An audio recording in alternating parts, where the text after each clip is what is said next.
Hi, physical science students. Basically, I'm making this video because before we went on break, I made the deal for those of you who didn't do that well on your chemistry test, on the test where we start talking about the basics of chemistry, that you could come in and get some remediation, and we would talk about the test, and you could retake it. So basically, that's obviously not going to really be something we're going to be able to do. What I want you to do instead is to get your test out and have it with you. I'm going to go through and explain all the answers. Now, within this video, I'm also going to put in a few questions within the video format. And those will be worth basically bonus points for you. So those will go on top of whatever grade you get from doing your corrections. When you do corrections to multiple choice questions, you need to write in a complete sentences. So you would write all pure substances have a fixed composition. You'd write the full sentence out. And then the other thing I want you to do is then once you've done that, either scan it and send it to me or take pictures and send it to me. And if neither one of those works, email me and we'll figure something out. So we're going to start in with the answers to this Chemistry 1A test. The first question is about pure substances. So remember that pure substances are anything that all have the same composition. So you've got like water in pure state is a pure substance. So you have, say it has the formula for water in pure state is H2O. It's always H2O. It never changes. If you could have salt as a pure substance, is always NaCl, always NaCl. So it doesn't, now within H2O, these contain two different types of atoms. You have hydrogen and oxygen. So it doesn't contain only one type of atom, so you can get rid of that.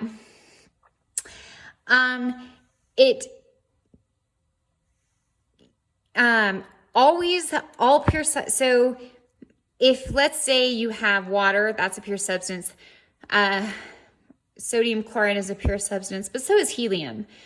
So helium is also a pure substance. And in this case, this cannot be broken down into simpler substances, but this one can. So since those aren't really indicative of a pure substance, it can be either one. You know those aren't true. But the one thing you do know about pure substances is they always, always, always have the same composition. So that fixed means it doesn't vary. It's always the same. So a pure substance, no matter if it's, let's say we've got water here, we've got sodium chloride here and helium here. If it's a pure substance of salt, sodium chloride, it's always going to have the same composition, NaCl.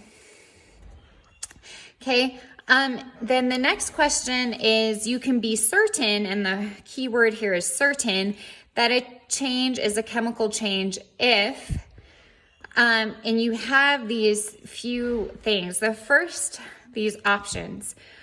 Some of these are clues. Bubbles is a clue. A precipitate forming is a clue. A color change is a clue.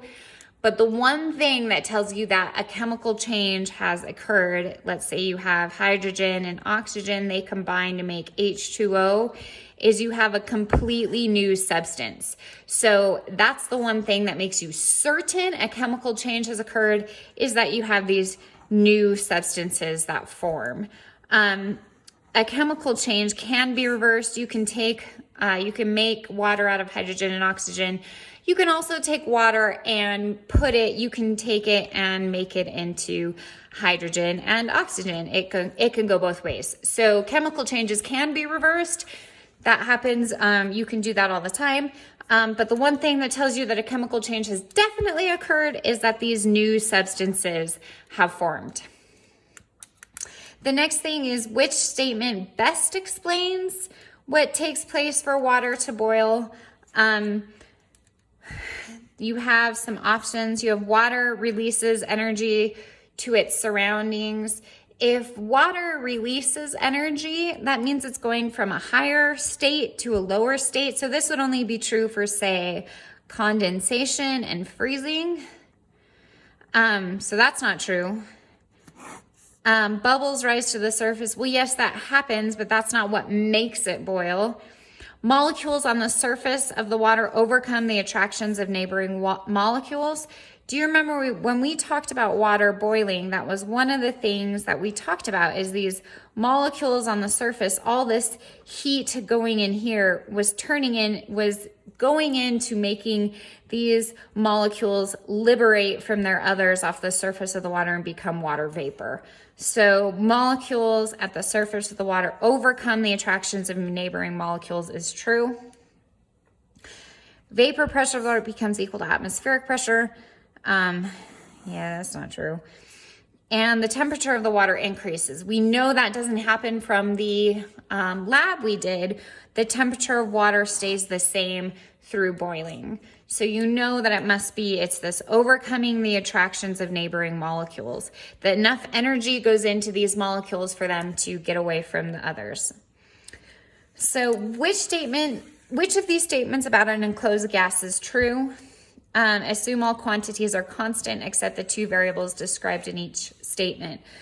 So the first thing we want to remember is that we have the pressure we have the combined gas law where pressure is proportional to temperature and inversely proportional to volume. So what increases pressure? Does raising the temperature of a gas increase pressure? Yes, that's true. Does increasing the volume of a gas increase its pressure? So let's say you have a small ball with some amount of air in it, and then you get a larger ball with some amount of air in it. If this volume is increased, the pressure is actually decreased. So we know this is false. If we reduce the amount of air in the gas, will this increase its pressure? That is false, because if you reduce the amount of air in a ball, you have less pressure. So the number of particles, temperature, and volume have no impact on pressure.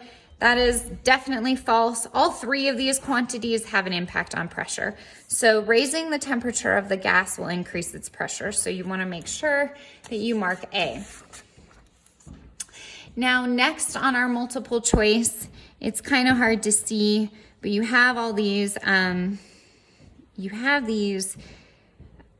substances where they've kind of drawn in this molecular view of what you're looking at. So we're looking for a heterogeneous mixture. So a heterogeneous mixture is something that you can see the individual particles of. So this could be like salad or salad dressing when it's been all separated.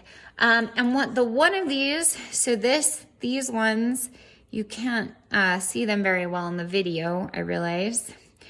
But in this case, we have molecules that are evenly distributed between, we have two separate substances, and the molecules are evenly distributed. In this middle case, you only have one substance. It's all of these little molecules. So you have one substance here. And in this third case, you do have two separate molecules. You have two substances, but they're clumped together. So you can see that these ones, like this would be one particle that you can clearly tell these are all the molecules clumped together in this one, and then it's surrounded by other molecules. So what can represent a heterogeneous mixture would be something like this, where you can see that you have kind of the molecules of one substance clumped together, surrounded by molecules of another substance. So this is drawing 3, and that's the one that's a heterogeneous mixture. So which one of these represents a homogeneous mixture where it's all the same? It's when we have these two substances that are evenly distributed. So this is drawing 1 is a heterogeneous mixture. And which one's a pure substance or a compound? The one with the same substance all throughout is a pure substance. So this is drawing 2. So it's just kind of analyzing what you're seeing, making sense of it. Maybe start with the easiest one to identify, this pure substance, and then moving on. Then our final multiple choice question is condensation is the phase change in which a substance changes from.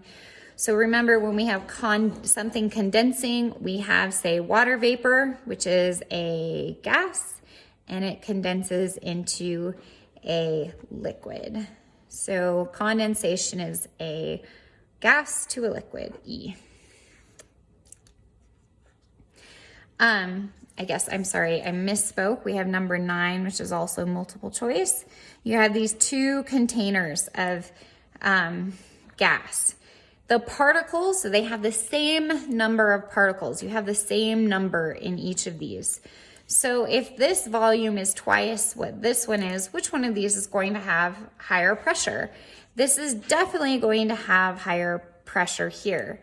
Now the volume, the relationships of their volume is this one is twice the volume of this.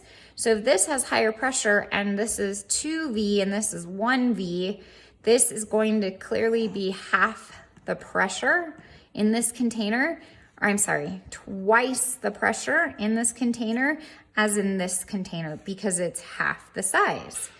So the pressure in container B is twice the pressure in container A. So first you want to know, okay, this is a smaller volume, which means it can't be smaller than the pressure in container A. We know it's not equal. Now, it's either twice the pressure or 5 times the pressure. If you're looking at this ratio of volumes, you have 1 liter versus a half liter. That's the ratio of that. This volume is twice as big as this one, so you know that twice must be in the ratio. Before we get on to 11 through 17, we're going to quickly do number 10. This is where we match the word with appropriate behavior. So based on the kinetic theory of matter, solids, all of these states are particles that are in constant motion, but the amount of motion and how much they can move and how much the particles are attracted to each other defines if it's a solid, a liquid, or a gas. So in a solid, we have particles that cannot move relative to each other. So they're we've got a fixed composition, and these particles are really vibrating. They're vibrating in this place. They're maybe spinning around, but they can't move relative to each other. So that means, this means that it would have a fixed volume and a fixed shape. So a definite volume and definite shape. And the particles vibrate around fixed locations. So that's what's true about a solid. So you need to match these here. The one thing I did notice in these is make sure that you read the entire description. In a liquid, your particles, they can slide past each other, but they're still next to each other.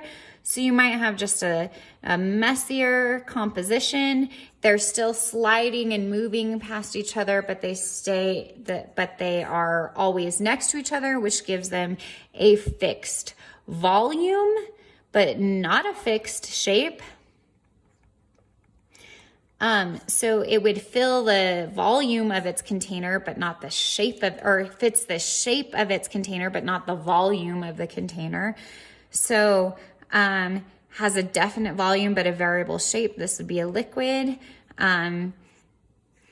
Takes the shape of its container because the particles in it can flow to new locations, but has a fixed volume because the forces of the attraction between particles keep them close together. So this would also be a liquid.